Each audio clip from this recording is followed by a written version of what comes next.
Une courte vidéo pour toi. Je ne sais pas comment tu te sentiras. Je ne peux pas vraiment exprimer ce que je ressens parce que je pourrais paraître mesquin, mais je me suis dit que ce serait intéressant de partager ça avec toi. Tu te souviens de ce gars? Tu te souviens de ce gars? Ce gars censé, c'est Navid Akram. C'est le terroriste de Bondy.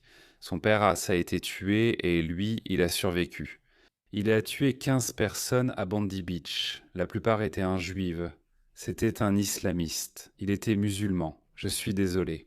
Mais il a simplement pris sa religion plus au sérieux que certains autres musulmans que nous voyons, les pacifiques. Les pacifiques ignorant simplement l'islam et ne le prennent pas aussi au sérieux que lui. Donc il a pris ça au sérieux, il est allé à la plage de Bondy.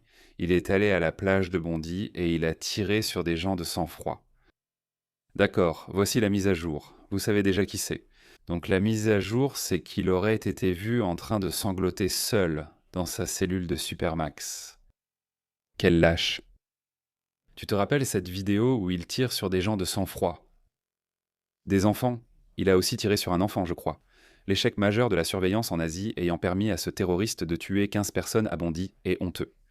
Bien qu'il ait été sur la liste de surveillance NKEM, Akram a été rétrogradé en risque de faible priorité.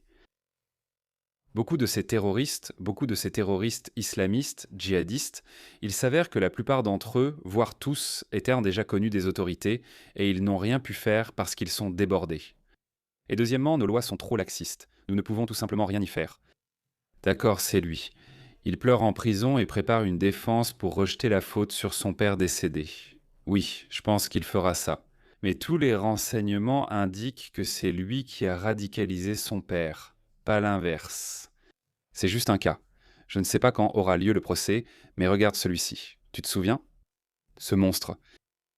En fait, laisse-moi te montrer. Nous avons plus d'informations sur lui avant que je te donne une mise à jour à son sujet. Avant de te donner la dernière mise à jour sur lui, regarde ça. C'est lui.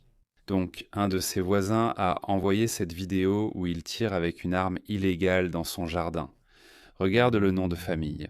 Vikram Digwa, obsédé par les armes, a brandi une arme dans son jardin en 2022. Eh bien, l'autre gars, c'est son frère. C'était un voyou. C'était un voyou violent. Si je trouve un témoignage d'un de ses camarades d'école, je vous le lirai aussi. Quel mauvais garçon alors. Quel homme mauvais. En fait, c'est aussi ce qui a été enregistré sur le téléphone portable d'Henri. Je ne sais pas qui a traité l'autre de mauvais. Il a dit que je suis un mauvais homme, puis Henri a répété « Tu es un mauvais homme ». Quelqu'un a fait une excellente remarque sur Henri. Je pense qu'il était très gentil et doux, ce qui rend cela encore plus tragique. Si tu marches de quelque part et que tu vois quelqu'un habillé avec des vêtements étrangers et portant une grande dague, quelle est ta réaction instinctive? Quelle est la première chose que tu vas faire? Tu vas probablement changer de direction. Tu ne vas pas t'approcher de la personne qui porte un couteau ou une machette ou qui a l'air différent. Mais il était évidemment... Je ne critique pas Henri, tout comme je n'ai pas critiqué Irina parce qu'elle était aussi daltonienne. Elle avait une affiche BLM dans sa chambre. Et Henri l'a juste vue et a continué à marcher. Si c'était moi, si c'était quelqu'un d'autre, si c'était quelqu'un qui avait regardé des vidéos de personnes comme moi, des personnes qui ont maintenant une conscience culturelle que toutes les cultures ne sont pas les mêmes.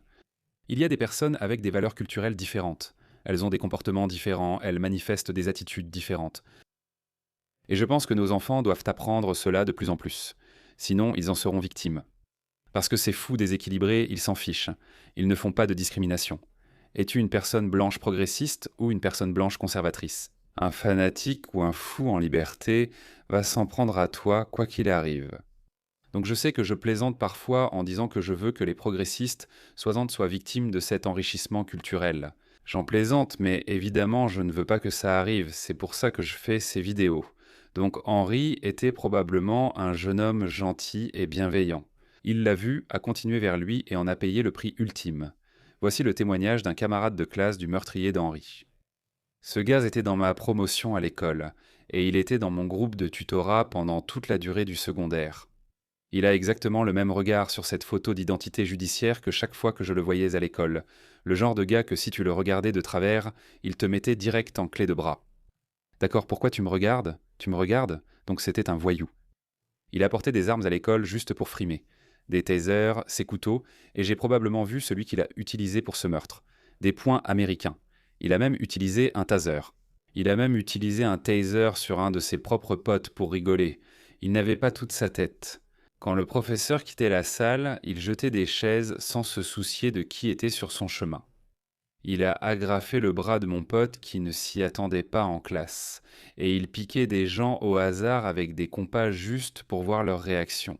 Je n'ai pas été du tout surpris en voyant le titre pour la première fois. Il a enfin eu ce qu'il méritait, mais au prix de Henry Nowak. On dirait un vrai cinglé. Bref, donc ce type, oui, donc on sait, je pense que tu te dirais, bon, on a déjà assez parlé de lui. Eh bien, cette actualité, cette mise à jour pourrait vraiment te rendre heureux.